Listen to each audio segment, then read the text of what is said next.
Presiden Joko Widodo menerima kunjungan Kadin dari HIPMI Kalimantan Timur.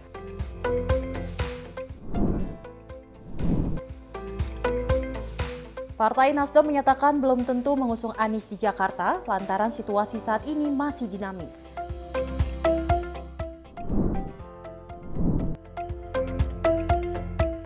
Demokrat menyatakan koalisi Indonesia Maju masih terus mencari sosok terbaik di Jakarta.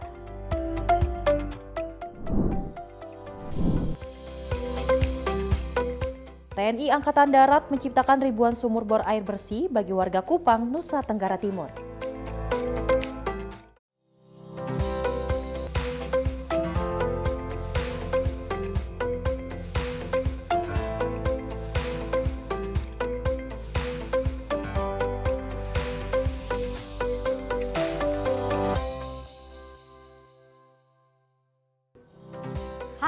Selamat pagi pemirsa Simpo TV, selamat pagi Sally. Selamat pagi Vesti. Senang sekali akhirnya Presiden juga Sally bisa kembali terus memberikan informasi-informasi menarik untuk pemirsa Simpo TV di rumah ya. Tadi juga ada kabar bahwa dari Nasdem katanya ini belum tentu untuk mengusung Anies Baswedan maju di Pilkada serentak 2024. Kenapa sih? Katanya ini belum dinamis. Kira-kira apa sih yang mengatakan akhirnya ini belum dinamis seperti itu? Kita akan masih terus menantikan bagaimana hasilnya. Kita masih terus menggodok-godok kira-kira bener gak sih kalau misalnya dari Partai Nasdem ini nantinya akan mengusung Anies Baswedan atau mungkin ada seseorang lain Ya, gitu seperti ya. Demokrat yang juga menyatakan belum mengusung siapapun yang nantinya di Jakarta karena memang Kim sendiri masih berkomunikasi siapakah kira-kira akankah ada nama baru lagi di Jakarta. Kita masih menunggu nanti ya. Siapa tahu nama aku lah ya di situ ya.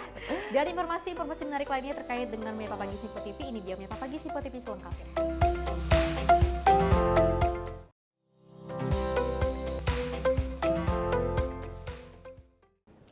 Oke, kita awali dengan berita pertama di mana Menteri Pertahanan yang juga Presiden terpilih Prabowo Subianto bertemu dengan Presiden Turki Erdogan yang menekankan bahwa Turki merupakan mitra strategis yang penting bagi Indonesia. Dan pertemuan tersebut membahas kerjasama bilateral kedua negara dan kemungkinan memperluas kemitraan di bidang pertahanan.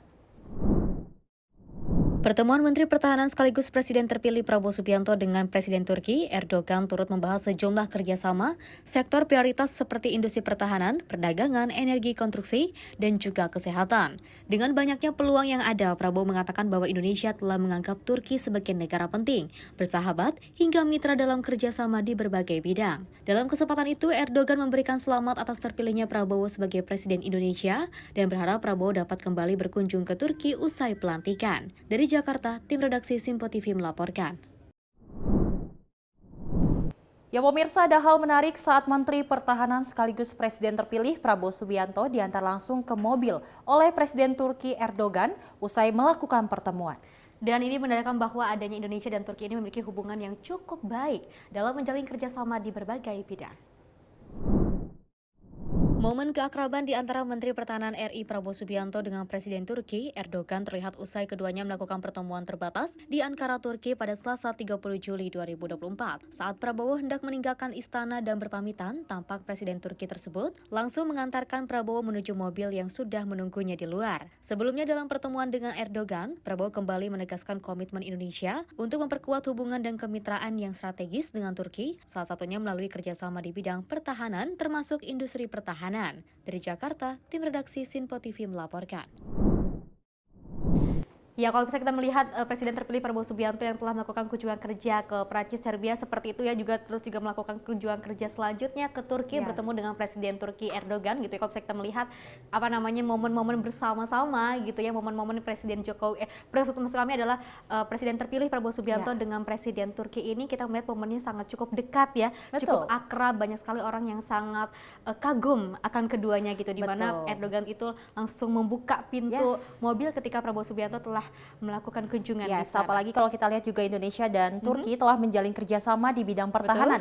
Dan ini memungkinkan Indonesia juga akan lebih baik lagi bersama Turki untuk menjalin komunikasi di pemerintahan mendatang pastinya. Yes, dan itu juga Erdogan juga mengatakan bahwa mudah-mudahan setelah terpilihnya Prabowo Subianto atau dilantiknya Prabowo Subianto ini bisa terus berkunjung ke Turki.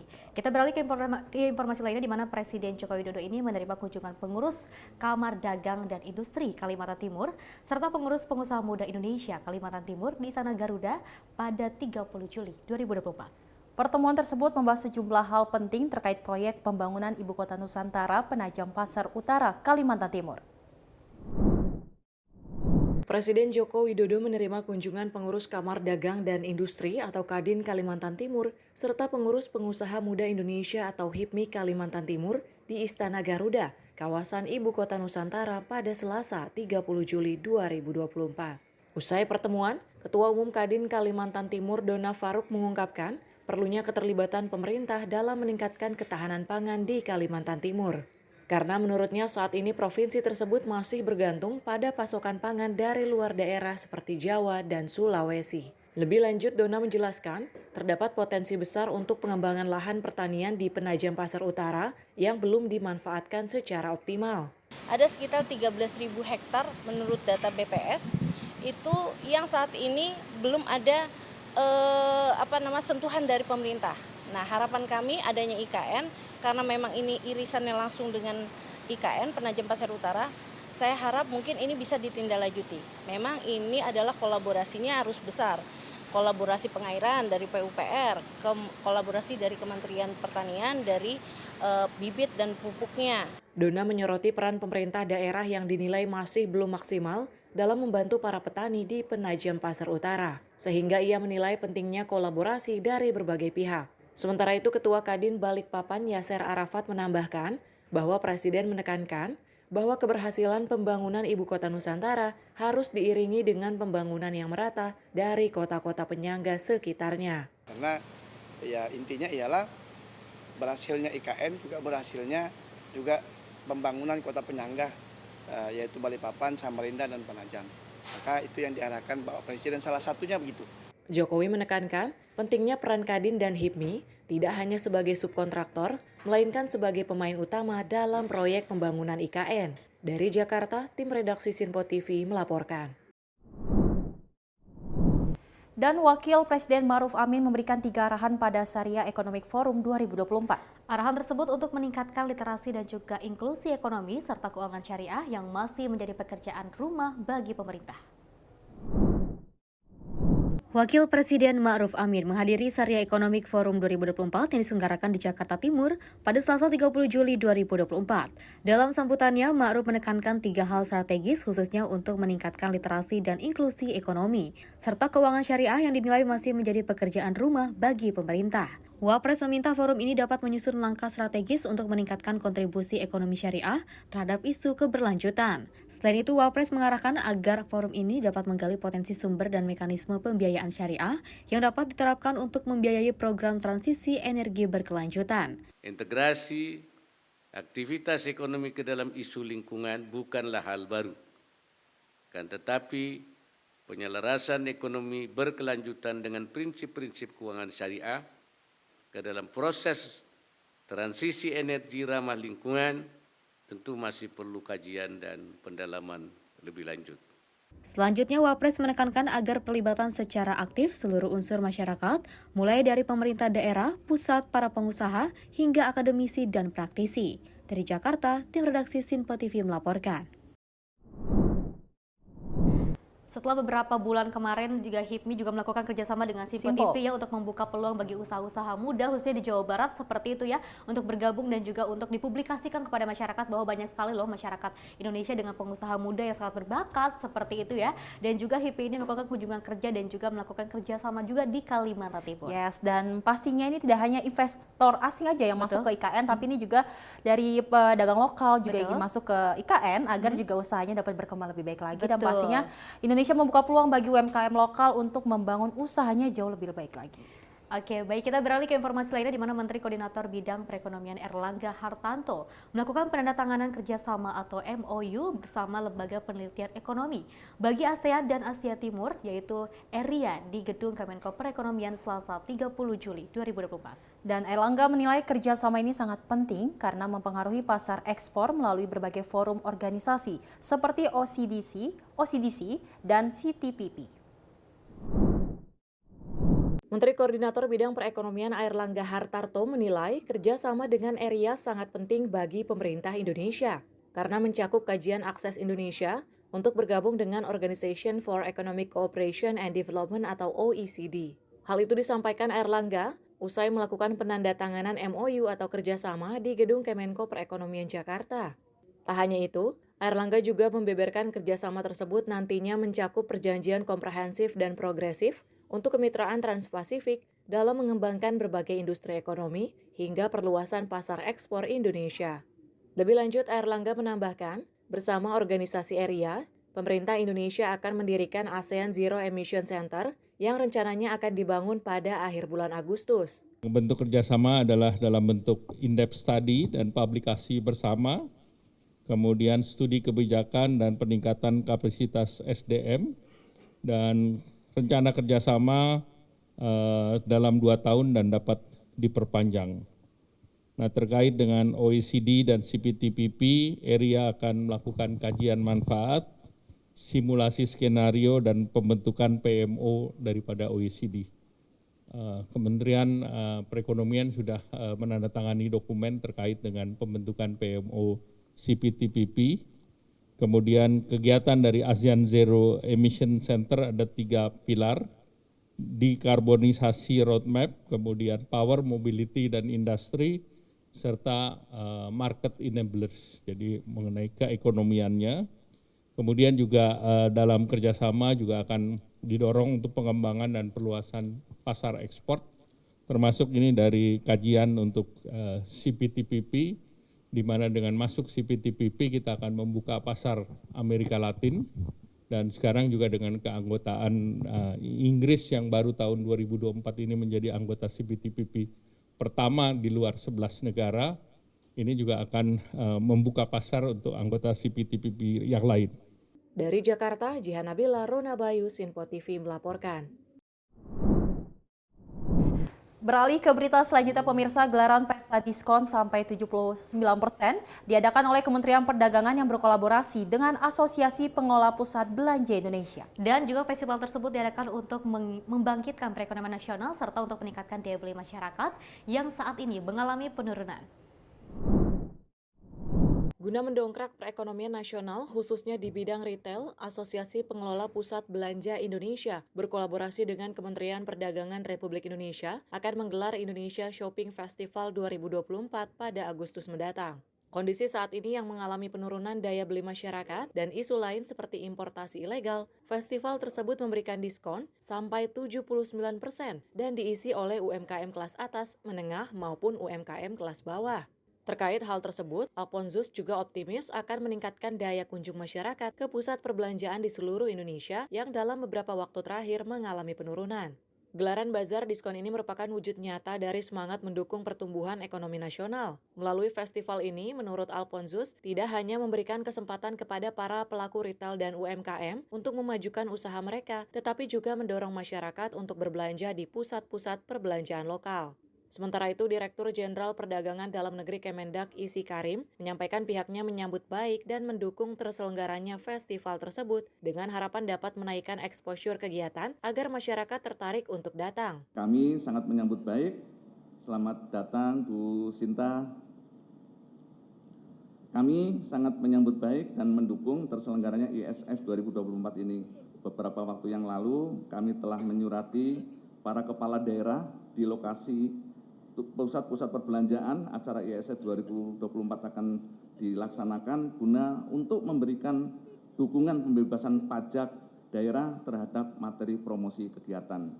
Kami berharap dukungan tersebut bisa membantu promosi acara agar semakin gencar guna meningkatkan exposure kegiatan yang pada akhirnya masyarakat tertarik dan pergi berkunjung ke pusat perbelanjaan. Bapak Ibu sekalian yang saya hormati, saya mengajak seluruh masyarakat Indonesia untuk turut meramaikan acara Indonesia Shopping Festival 2024 ini. Dari Jakarta, Norma Semesta Mutia, Sinpo TV melaporkan.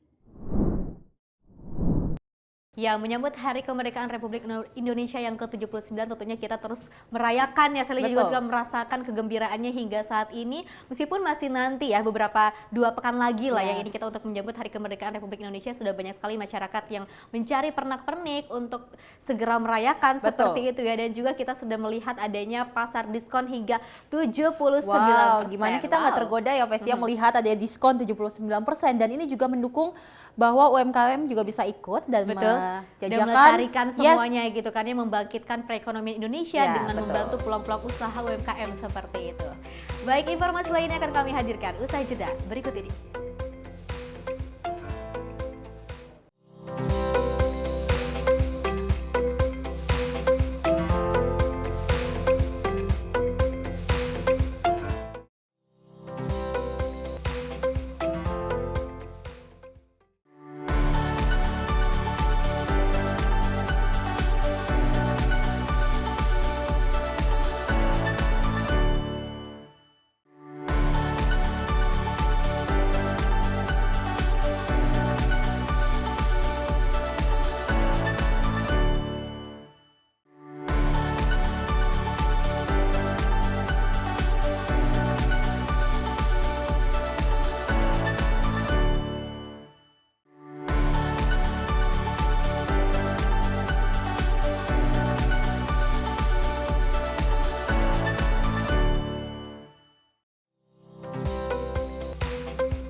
Terima kasih pemirsa masih bersama kami dalam Menyapa Pagi Simpo TV dan kita awali segmen kali ini dengan berita politik yang dimana Partai Golongan Karya atau Golkar resmi memberikan surat instruksi kepada Jusuf Hamka melalui Sekretaris Jenderal Lodwig F. Paulus untuk maju menjadi calon Gubernur DKI Jakarta pada Pilkada 2024. Dan setelah menerima surat instruksi, Jusuf Hamka juga menyebut beberapa nama yang akan maju untuk mendampinginya. Jusuf Hamka resmi menerima surat instruksi sebagai bakal calon gubernur DKI Jakarta pada Pilkada 2024 mendatang. Surat instruksi tersebut diberikan langsung oleh Sekjen Golkar Lodwig F. Paulus pada Kamis sore di kantor DPP Golkar Jakarta.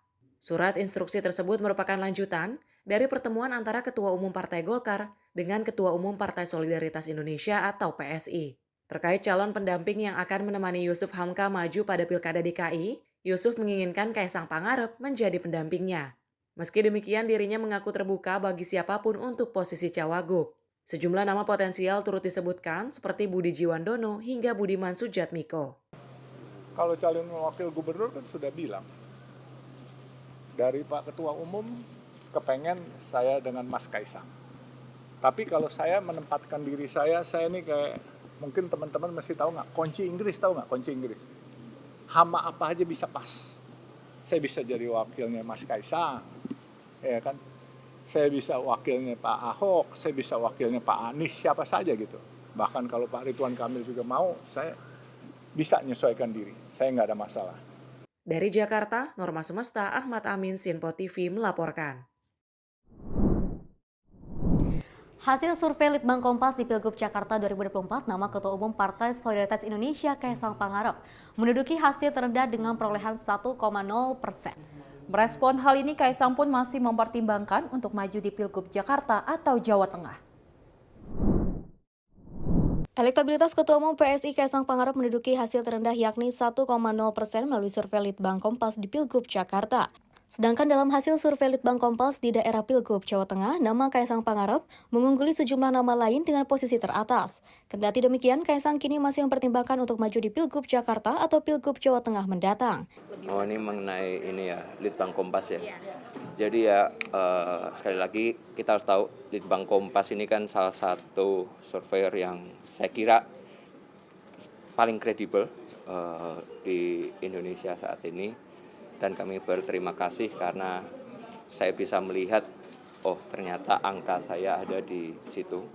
Jadi itu akan menjadi bahan evaluasi buat tim kami, karena kan di Jawa Tengah kami tinggi, tapi di sini kami agak sedikit lebih rendah. Bukan sedikit, tapi memang sangat rendah. Jadi nanti kami akan melakukan evaluasi antara tim Jakarta dan tim Jawa Tengah. Jadi lebih berat kemana nih Mas? Kalau kemarin kan Bapak bilang di Jateng bagus, di Jakarta bagus. Jadi kalau Mas Kaisang sendiri udah ada lebih condong Oh, condongnya kemana? Sabar. 27 Agustus ya. Sebelumnya, nama Kaisang Pangarep disebut menjadi tertinggi dari hasil Lembaga Survei Indonesia atau LSI. Survei itu menyebut nama Kaisang tertinggi lantaran pengaruh dari Jokowi Effect. Dari Jakarta, Fahrizal Azizul, Simpo TV melaporkan. Terkait nama Kaisang Pangarep yang akan maju di bursa Pilkada serentak 2024 ini masih terus kita cari ya, cari tahu seperti apa kira-kira nantinya, apakah akan maju di Pilgub Jakarta ataupun Jawa Tengah. Tapi kalau bisa kita melihat hasil survei dari Kaisang Pangarep di Jakarta ini 1,0% cukup rendah seperti itu. Tapi kalau bisa kita melihat dari hasil survei di Jawa Tengah ini menduduki yang paling teratas. Mungkin ini mengadakan adanya pengaruh dari Jokowi Effect. Betul, dan kita masih menunggu ya, karena memang kalau di Jakarta, Kaisang katanya akan dipasangkan dengan Jusuf Hamka yang memang Golkar sendiri mengusung kader internalnya ya untuk maju di Pilkada Jakarta 2024, dan memang kita masih menunggu karena Kaisang sendiri mengatakan bahwa akhir Agustus akan dia berikan apakah dia masuk di Pilgub Jakarta atau di Jawa Tengah nanti. Seperti itu, dan kalau kita melihat nantinya apakah nantinya akan berpasangan dengan Jusuf Hamka ataupun nanti akan berpasangan dengan yang lainnya, kita akan doakan saja yang terbaik untuk Kaisang Pangarep. Mudah-mudahan dimanapun nanti beliau ditempatkan bisa terus mengembangkan tugasnya dengan baik. Kita beralih ke informasi lainnya, di mana Bendahara Umum Partai Nasdem Ahmad Sahroni buka suara soal peluang dukungan partainya terhadap Anies Baswedan di pemilihan Gubernur Jakarta. Menurut Sahroni, dukungan tersebut belum pasti berlanjut pada pendaftaran ke KPU lantaran situasi politik yang masih dinamis. Bendahara Umum Partai Nasdem Ahmad Sahroni tak bicara terang-terangan mengenai kemungkinan partainya batal mendukung Anies Baswedan menjadi calon gubernur di Pilgub Jakarta. Sahroni bahkan mengaku dirinya belum melihat langsung surat rekomendasi dari partainya kepada Anies Baswedan. Ia pun mengungkapkan bahwa rekomendasi yang diberikan Partai Nasdem kepada calon kepala daerah saat ini belum berarti terkunci. Ia pun meminta kepada seluruh pihak agar menunggu kepastian tersebut pada saat pendaftaran calon kepala daerah KPU. Enggak dong, pendaftaran itu kan terakhir 26 kalau nggak salah. Iya, 6 Agustus. Ya, kan akhir Juli, lu masih ada waktu panjang sebelum masa pendaftaran. Itu sangat dinamis, jangan salah. Oke, yang udah ditetapin misalnya, belum tentu juga yang ditetapin akan daftar. Karena politik itu sangat dinamis loh. Lu boleh megang rekomendasi, tahu-tahu rekomendasi dibatalin. Who knows? Termasuk Pak Anies? I don't know. Tapi kemarin waktu yang rekomendasi buat Mas Anies itu sebenarnya ada suratnya nggak sih yang ditandatangani oleh? Nah, I belum baca. I belum tahu karena I bukan Bapilu. Tapi sampai hari ini semua orang bertanya, mana sih suratnya? Kita sebagai orang Nasdem aja belum tahu. Gue sebagai orang Nasdem belum tahu. Karena bukan di Bapilu gue. Dari Jakarta, Tim Liputan Sinpo TV melaporkan. Ya, kalau kita lihat memang sebelumnya Nasdem sudah melakukan dukungan untuk Anies, dan ternyata dari Ahmad Sahroni mengatakan bahwa belum tentu nih Nasdem mendukung Anies maju untuk di Jakarta. Kita masih menunggu ya, karena memang kita lihat juga PDI Perjuangan juga masih bingung antara pilih Anies atau Ahok kira-kira. Gitu ya, karena kalau misalnya kita melihat untuk memilih keduanya atau digabungkan mungkin tidak maksudnya tidak mungkin seperti itu. Kalau misalnya kita melihat juga kenapa sih pada saat itu Nasdem ini sempat membuka suara katanya akan mendukung Anies Baswedan, dan sekarang ada perubahan, namanya juga politik Indonesia. Pasti akan ada perubahan, pasti akan ada dinamika baru gitu seperti itu. Mungkin ini masih terus digadak-gadak terus, masih digodok-godok terus, karena kalau misalnya hingga saat ini masih belum dinamis. Kita nantikan kira-kira seperti apa sih keputusan dinamisnya. Oke, kita beralih ke informasi lainnya, di mana Ketua Umum Partai Demokrat Agus Harimurti Yudhoyono mengungkapkan telah bertemu dengan sejumlah ketua umum partai politik di Koalisi Indonesia Maju untuk membahas Pilgub Jakarta mendatang. Dan AHY mengatakan belum ada keputusan final terkait Cagup dan Cawagup yang akan didukung dalam Pilgub Jakarta. Jelang pemilihan Gubernur Jakarta pada November mendatang, sejumlah partai yang tergabung dalam Koalisi Indonesia Maju atau KIM masih mempertimbangkan sejumlah nama yang akan maju dalam Pilgub Jakarta. Mengenai hal ini, Ketua Umum Partai Demokrat Agus Harimurti Yudhoyono mengatakan bahwa sejumlah ketua umum partai politik yang tergabung dalam KIM masih mencari sosok terbaik yang nantinya akan diusung di Pilgub Jakarta. AHY menyebut dirinya masih belum bisa berkomentar lebih jauh terkait Pilgub Jakarta. Namun semua proses politik akan terus dilakukan bersama Koalisi Indonesia Maju. Saya dan Partai Demokrat masih terus melakukan perhitungan-perhitungan, simulasi-simulasi, berkomunikasi dengan berbagai pihak. Komunikasi politik antar partai juga terus dilakukan. Sampai dengan kemarin atau 2 hari yang lalu, saya berkomunikasi dengan ketum-ketum Parpol KIM, juga masih mencari bentuk terbaik. Ya, tetapi tentunya belum ada keputusan terkait dengan DKI Jakarta. Jadi saya belum bisa berkomentar panjang tentang itu, karena memang kami masih benar-benar menggodok dengan jernih dan tidak terburu-buru, tetapi mudah-mudahan kalau nanti sudah lebih jelas saya akan sampaikan kepada teman-teman sekalian. Perlu diketahui Koalisi Indonesia Maju belum sepakat terkait nama pasangan Cagup dan Cawagup di Pilgub Jakarta. Kendati demikian, sejumlah parpol yang tergabung dalam KIM mendukung nama Ridwan Kamil untuk ikut dalam kontestasi Pilgub Jakarta. Tidak hanya itu, pada beberapa waktu lalu Partai Golkar mendukung duet Kaisang Pangarep, Jusuf Hamka sebagai Cagup dan Cawagup Jakarta. Akan tetapi pasangan tersebut belum disepakati oleh parpol yang tergabung dalam Koalisi Indonesia Maju. Dari Jakarta, Fahrizal, Rona Bayu, Simpo TV melaporkan. Kemarin ada isunya Kim ini katanya retak, dikabarkan seperti itu.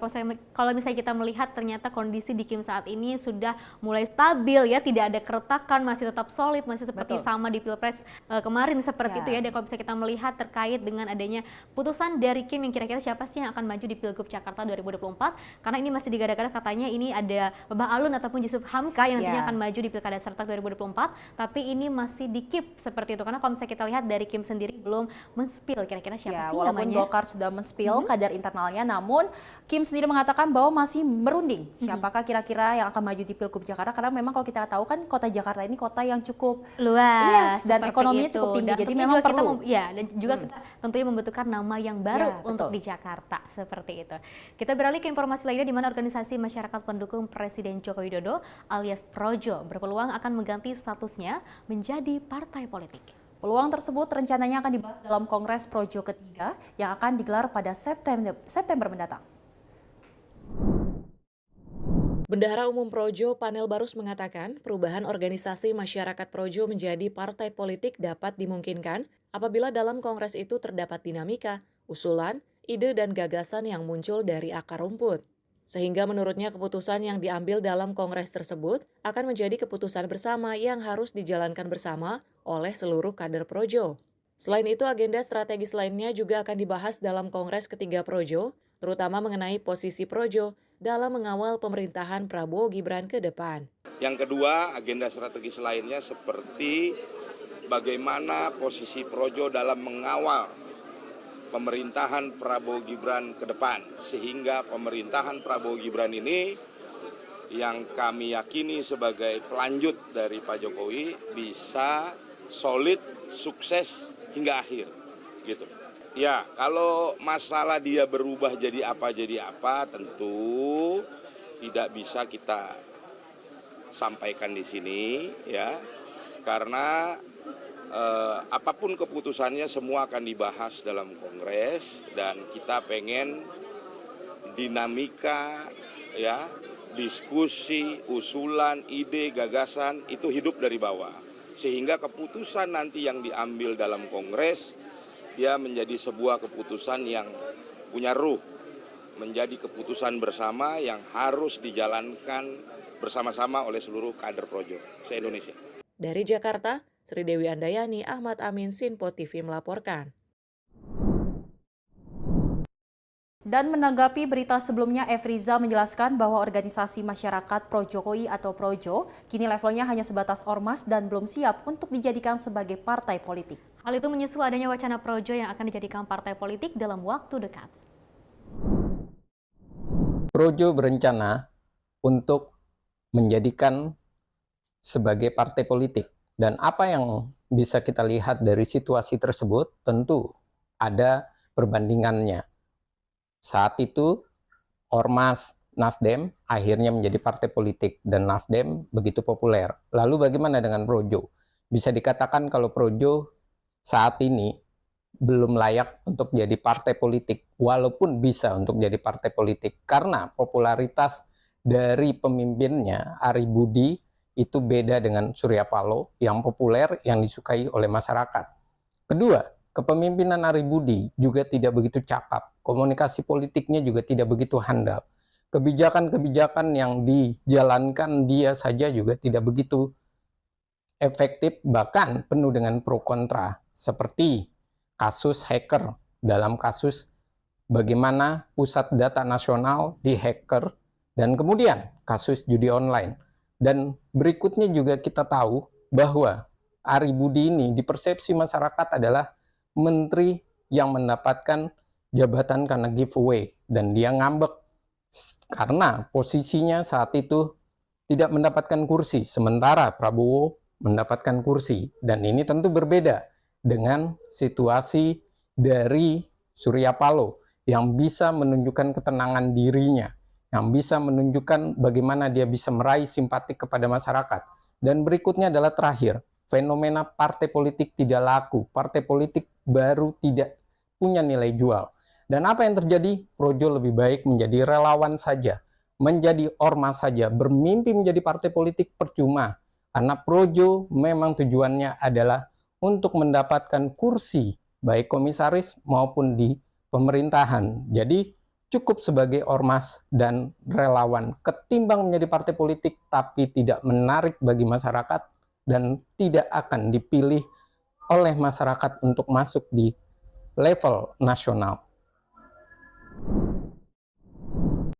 Ormas Projo atau Pro Jokowi ini kan sebelumnya memang ormas yang dibangun untuk mendukung Presiden Jokowi biar untuk terpilih pada saat itu. Ya kalau misalnya kita melihat terkait dengan adanya banyak dinamika ataupun polemik-polemik yang mengatakan ini katanya Projo ini akan naik sebagai partai politik. Tapi sebenarnya banyak sekali bermunculan komentar di berbagai hal, sepertinya ada pengamat politik Efrija juga yang mengatakan bahwa sudahlah untuk cukup menjadikan ormas saja. Betul, gitu. walaupun memang pembahasan ini masih dibahas nanti di Kongres ketiga pada bulan September, dan kita sebagai masyarakat Indonesia juga walaupun Projo nanti jadi ormas ataupun partai politik, kita mendukung bahwa nantinya bisa berkontribusi lagi lebih baik seperti untuk itu negara. ya. Mudah-mudahan tidak ada pro dan kontra lagi gitu ya. Kita semuanya samakan saja lah gitu. Kalau misalnya memang terbaiknya jadi ormas ya mungkin cukup di ormas seperti itu ya. Kita beralih ke informasi lainnya di mana Indonesian Corruption Watch mendesak para calon kepala daerah partai politik hingga penyelenggara pemilu untuk berani membuka secara gamblang terkait rekam jejak hingga dana kampanye yang didapat dalam Pilkada serentak 2024. Hal itu disampaikan usai ICW menemukan lebih dari 250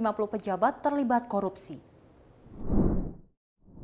Menjelang pemilihan kepala daerah atau pilkada serentak tahun 2024 bulan November mendatang, Indonesian Corruption Watch atau ICW menekankan pentingnya keterbukaan informasi dalam proses pilkada guna mencegah terjadinya korupsi di masa depan.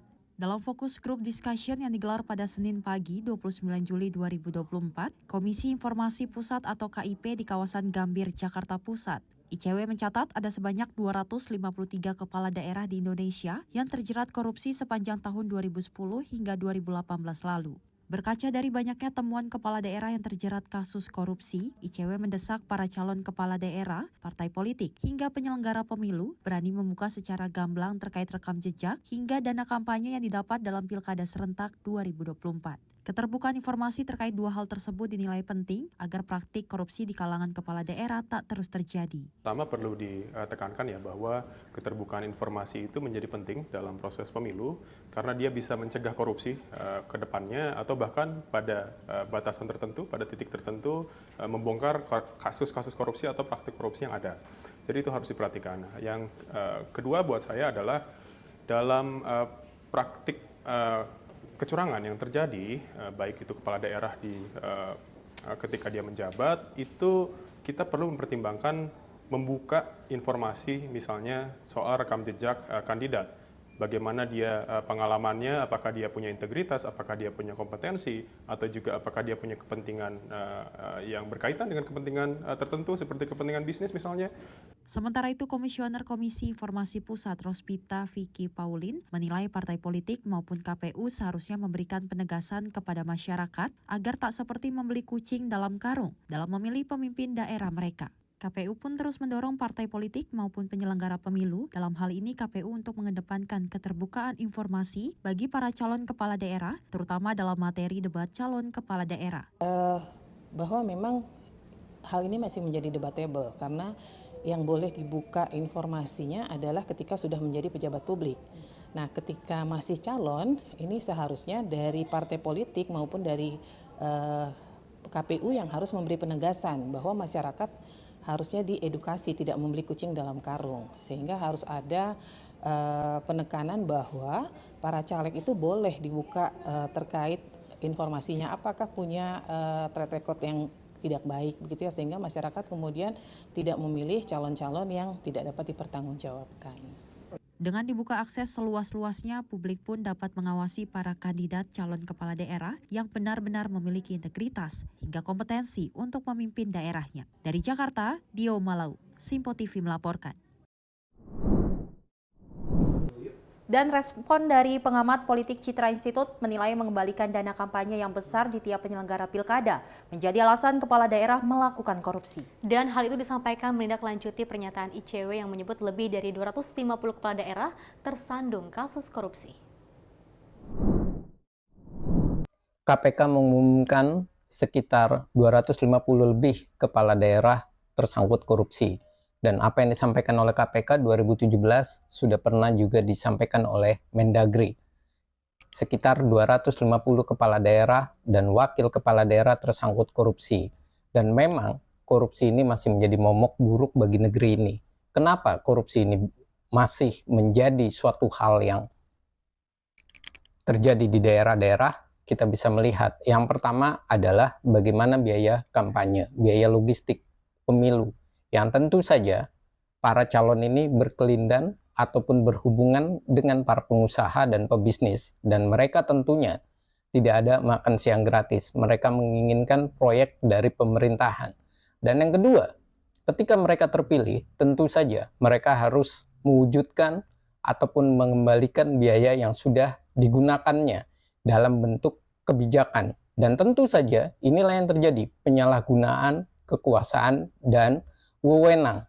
Dan akhirnya bagaimana mereka mengkorupsi dari dana APBD. Kemudian mereka menyalurkan dalam bentuk mega proyek yang akhirnya di sana tentu saja ada markup dan di sana tentu saja ada permainan dengan para pengusaha, pebisnis, dan tentu ini tidak bisa dilepaskan pula dari situasi politik di Indonesia yang dibangun dengan narasi dinasti politik. Dan orang-orang yang di dalam rata-rata adalah orang-orang instan yang memang mereka tidak punya kedekatan emosional dengan masyarakat, yang mereka menginginkan untuk menjabat sebagai kepala daerah karena citra sebagai kepala daerah, prestisnya.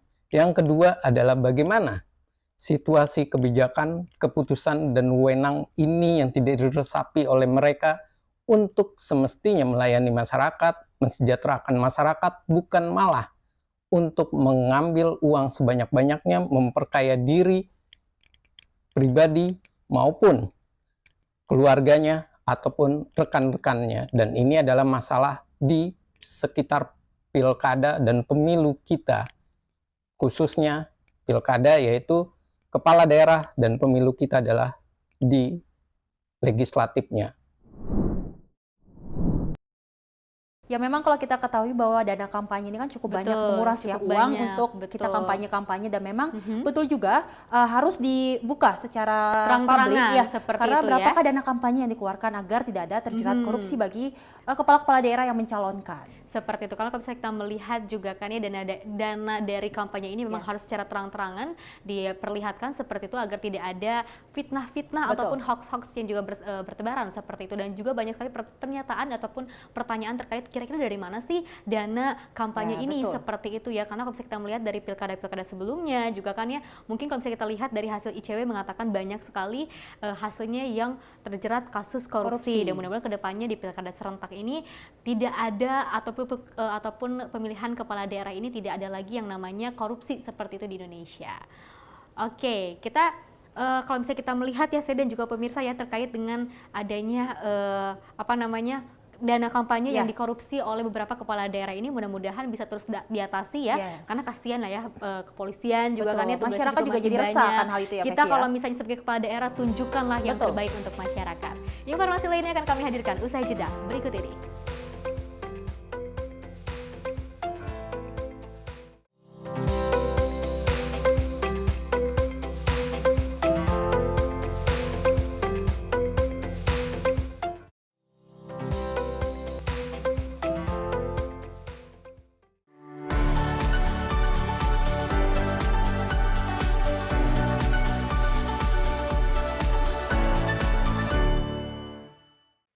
Halo, salam jumpa pemirsa. Senang sekali kita kembali hadir menjumpai Anda dalam Menyapa Malam ini. Rangkuman informasi berkualitas siap temani Anda di malam hari. Sajian berita teraktual yang menjadi pembicaraan kami hadirkan ke layar kaca. Laporan dari berbagai peristiwa kami sajikan ke ruang informasi Anda.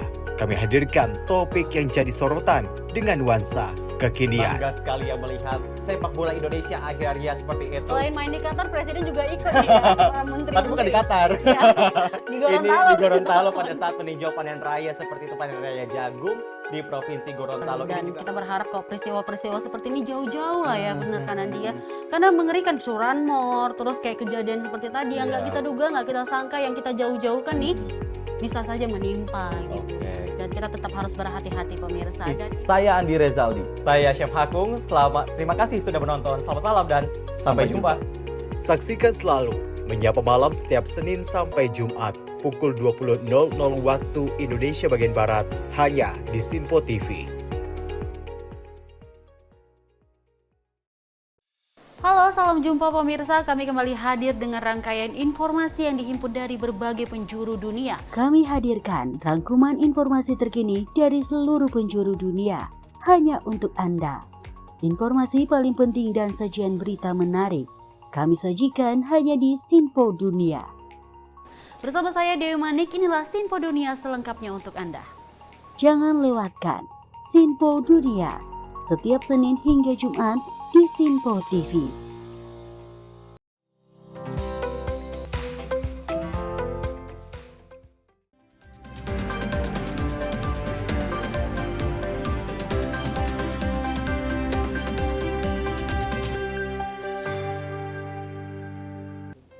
Good morning, 5:30 a.m. in Dubai, 8:30 a.m. in Jakarta, and 11:30 a.m. in Sydney, Australia.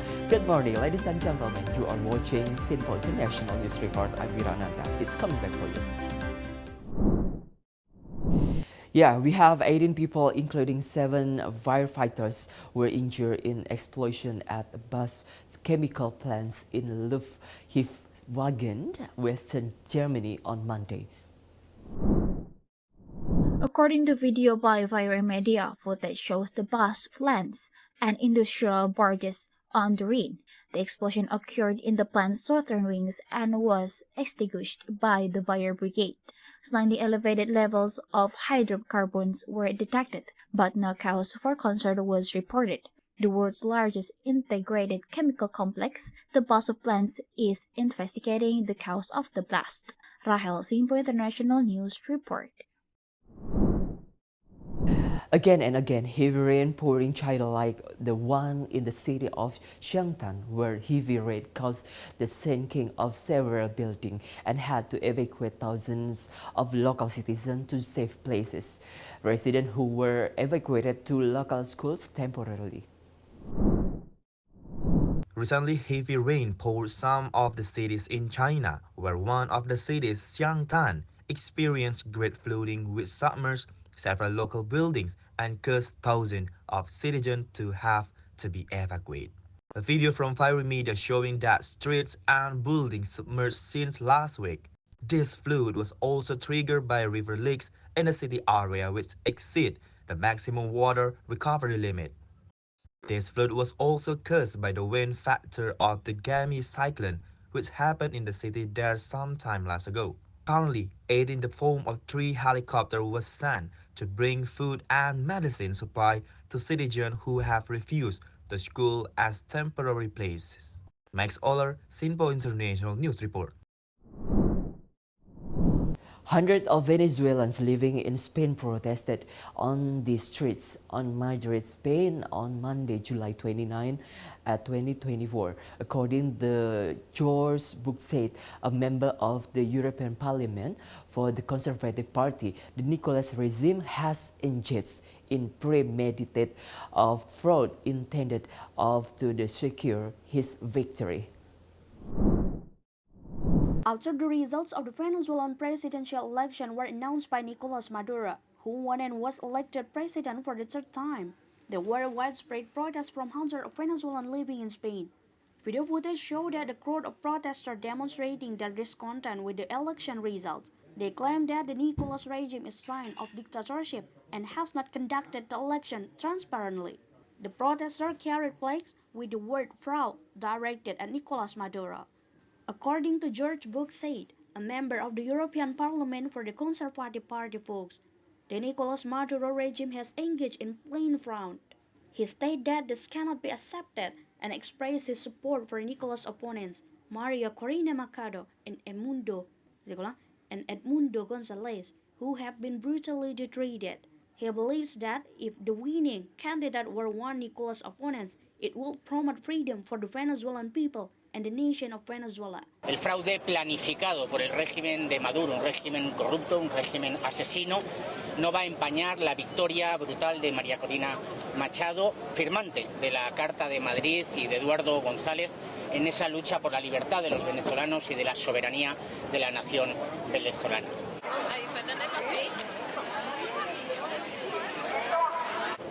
Todo un día ha pasado sin que Sánchez haga ni un solo tuit, ni una sola declaración en redes sociales de apoyo al pueblo venezolano. Es el momento de exigir a Sánchez que no reconozca en ningún caso a Maduro y que, por el contrario, no reconozca el resultado proclamado por Maduro y reconozca el resultado que se está proclamando por la oposición venezolana. El PSOE y sus socios son cómplices. Mai Siregar, Sinpo International News Report. The last one, drone footage reveals extensive damage following a catastrophic train derailment in Russia's Volgograd region on Monday. The incident occurred at the Gremyashaya Kotelnikovo junction, caused by a lorry driver violating traffic rules. 803 passengers were on board, with 16 individuals hospitalized and about 140 others injured. Emergency services developed 324 specialists and 109 units of equipment to the scene, with Russian Railways head Oleg Belezerov overseeing operation to resume traffic. The investigative committee has launched a criminal investigation into 70 violations. Rahel, Sinpo International News Report. Hope all of you blissful. Thank you for watching Sinpo International News Report. This program joining collaboration between Sinpo TV Indonesia and Via Media Dubai. Menyapa Pagi, coming back for you. Have a great day.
Terima kasih pemirsa masih bersama kami dalam Menyapa Pagi Sinpo TV, dan selamat pagi juga bagi pemirsa yang baru saja bergabung bersama kami dalam Menyapa Pagi Sinpo TV. Dan segmen terakhir kita kali ini diawali dengan berita Kepala Staf Angkatan Darat Jenderal TNI Maruli Simanjuntak meresmikan sebanyak 2.664 titik sumur bor yang digunakan untuk masyarakat. Dan kegiatan tersebut juga merupakan inisiatif upaya TNI Angkatan Darat dalam meningkatkan kualitas hidup masyarakat. Acara peresmian 2.664 titik sumur bor berlangsung di lapangan Desa Manusa, Kecamatan Kupang Timur, Kabupaten Kupang, Nusa Tenggara Timur pada Selasa 30 Juli 2024. Kepala Staf Angkatan Darat Jenderal TNI Maruli Simanjuntak mengungkapkan program TNI Manunggal Air TNI Angkatan Darat dimulai 3 tahun lalu di Nusa Tenggara Timur. Program tersebut melibatkan pembuatan sumur bor di berbagai lokasi strategis yang bertujuan menyediakan sumber air bersih bagi masyarakat di daerah-daerah yang kesulitan air bersih. Sementara itu, program Rumah Tidak Layak Huni bertujuan untuk memperbaiki rumah-rumah masyarakat yang dalam kondisi tidak layak huni sehingga dapat dihuni dengan aman dan nyaman. Kasat Maruli menyampaikan rasa terima kasih kepada PT Pertamina atas dukungan dalam program kepedulian terhadap kesejahteraan masyarakat. Dalam kesempatan itu juga, Kasat Maruli melakukan penanaman jagung, panen bawang merah, serta menyerahkan 1.000 paket sembako. Kita tentara COVID terus melanjutkan kegiatan-kegiatan bersama dengan masyarakat. Dan ternyata kita sekarang sudah dapat dukungan dari Pertamina.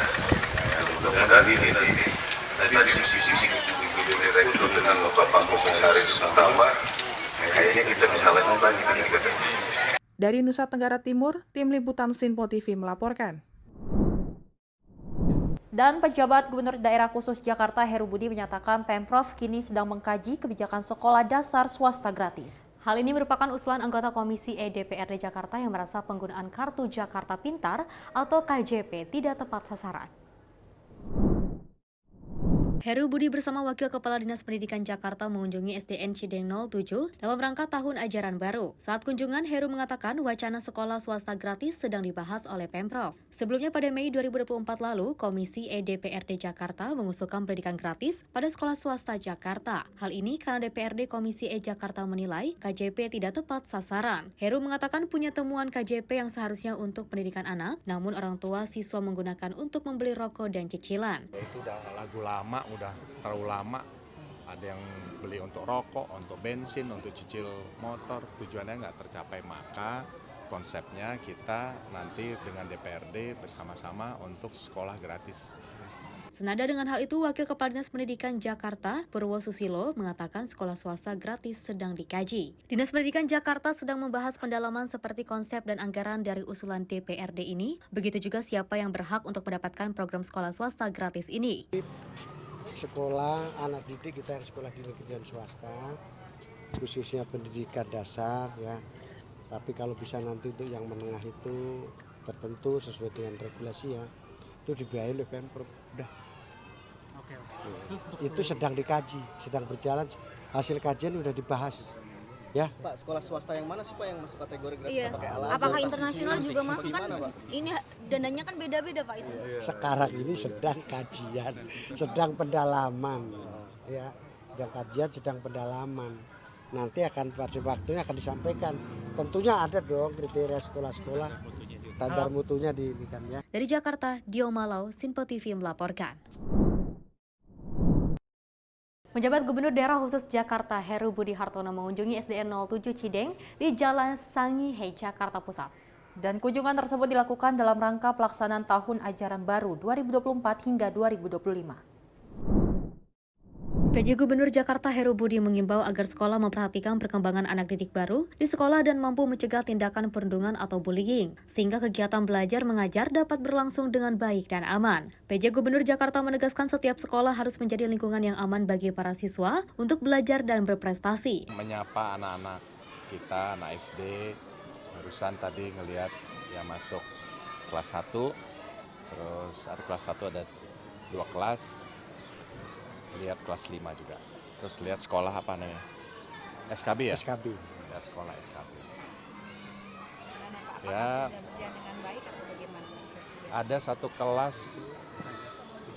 setengahnya memang harus di-push untuk baca. Ada yang belum bisa baca, belum bisa nulis ya.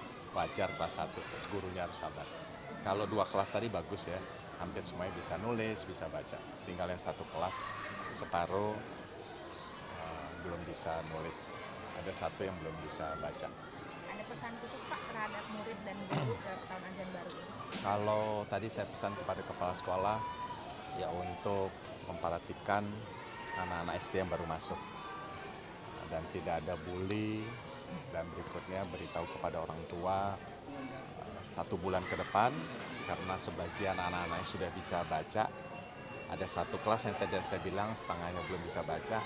Bulan depan orang tuanya untuk dipanggil, untuk dijelaskan bahwa anaknya belum bisa baca, supaya di rumah intens untuk belajar baca, belajar nulis. Lebih lanjut, ia menitip pesan kepada para guru dan kepala sekolah untuk terus mendampingi dan mendidik para siswa agar kemampuan membaca dan menulis mereka semakin meningkat. Dari Jakarta, Dio Malau, Sinpo TV melaporkan. Sebelum menjalani aktivitas di hari ini, kami akan hadirkan perakiraan cuaca yang dikutip dari situs BMKG. Perakiraan cuaca ini berlaku untuk hari ini, Kamis 1 Agustus 2024. Berikut selengkapnya untuk Anda.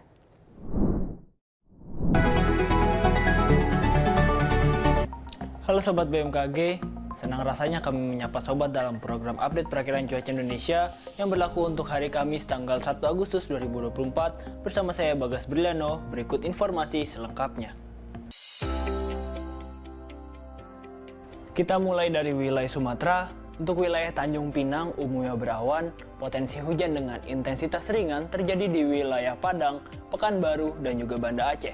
Sementara potensi hujan dengan intensitas sedang terjadi di wilayah Medan.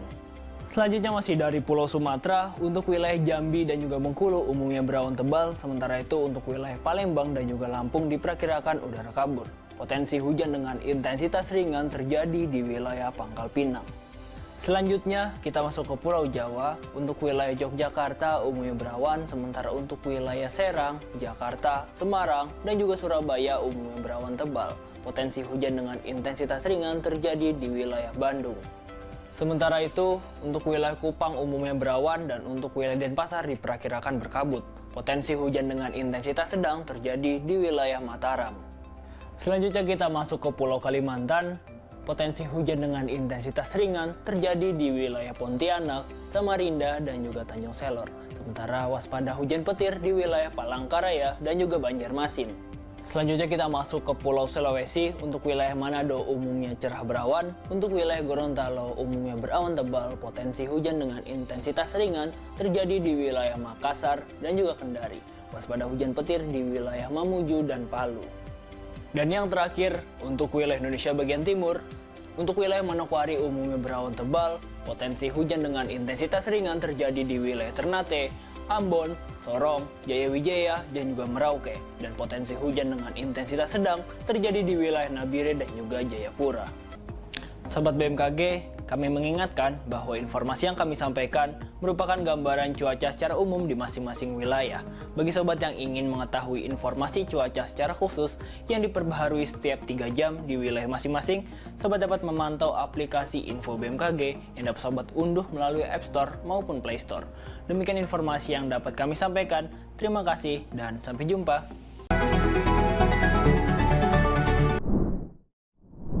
Kalau melihat TNI AD turun ke masyarakat ini, kita sebagai masyarakat ikut senang ya Vesti, karena kalau kita lihat ini sumur bor dilakukan pembuatan oleh TNI AD untuk masyarakat agar hidupnya lebih layak lagi. Seperti itu ya, bahkan kalau kita melihat hebatnya dari TNI AD ini melakukan ada 2.600 sekian yang dilakukan oleh TNI AD ya untuk melakukan sumur bor ini. Mudah-mudahan bukan hanya di daerah tertentu saja, tapi juga daerah yang lain pun bisa terus merasakan seperti dan itu. Supaya masyarakat juga mendapatkan dan merasakan air bersih di tempatnya masing-masing. Itu. Ini salah satu program dari Presiden terpilih Prabowo Subianto untuk harus memberikan air bersih kepada masyarakat gitu ya. Dan kita kalau misalnya kita melihat juga kan berita selanjutnya ada dari PJ Gubernur Heru Budi Hartono yang juga mengunjungi SDN gitu kan ya, SDN Cideng gitu di Jakarta Pusat. Kalau misalnya kita melihat harus banyak sekali diperhatikan kepada anak-anak ya untuk terhindar dari adanya bullying seperti itu. Ini bukan hanya peran orang tua loh yang harus berperan di sini, tapi juga guru-guru dan juga pemerintah khususnya Kementerian Pendidikan seperti itu ya. Mudah-mudahan di Indonesia ini tidak ada lagi bullying di Indonesia, tidak ada lagi kekacauan di Indonesia. Pokoknya stop bullying, tetap cintai anak-anak Indonesia dan juga kita harus cinta damai. Saya Vesti Ramadi dan saya Selis Regar. Terima kasih dan sampai jumpa.